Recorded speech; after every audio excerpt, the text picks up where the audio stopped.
আসসালামু আলাইকুম। আলহামদুলিল্লাহ আমাদের রাশিয়া থেকে আরো একটি ভিসা সাকসেস হয়েছে। আমাদের সাথে আছে আমাদের স্টুডেন্ট মাহমুদ। চলুন আমরা জেনে আসি মাহমুদের এই সম্পূর্ণ জার্নিটা সম্পর্কে। মাহমুদ, হ্যাঁ বলেন যে আপনার সম্পূর্ণ জার্নিটা কেমন ছিল? আমি দীর্ঘদিন ধরে আপনার বাইরে পড়ালেখার জন্য চিন্তা ভাবনা করতেছিলাম। পরে আমার একটা ফ্রেন্ড ছিল সঞ্চয়, ওই আমার সাথেই, এবং আমরা রিসার্চ করতে করতে আপনাদের কথা শুনে ড্রিমল্যান্ড কনসালটেন্ট এজেন্সি এখানে আসার পরে আমাদেরকে নাহার আপু এবং অথয় আপু কাউন্সিলিং করে, এবং ওনাদের কাউন্সিলিং এর মাধ্যমে আমরা ফাইল ওপেনিং করি রাশিয়ার, এবং আলহামদুলিল্লাহ ওনাদের সাহায্যে আমরা রাশিয়ার ভিসা পেয়েছি।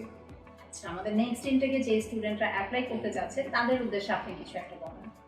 যারা অ্যাপ্লাই করতে চাচ্ছেন নেক্সট ইনটেকে, অবশ্যই আপনারা ড্রিমল্যান্ড আমি আপনাকে সাজেস্ট করব, কারণ এখানে ওনাদের A to Z file opening থেকে শুরু করে ভিসা প্রসেসিং যা যা লাগে সব কিছু ফুল অথেন্টিক। প্লাস হলো আরেকটা সুযোগ হলো, আপনারা চাইলে আপনার ভিসা পেমেন্ট করতে পারবেন। এখানে হলো ভালো একটা পাস পয়েন্ট। সো আপনারা I suggest Dreamland consultant agency. Thank you so much.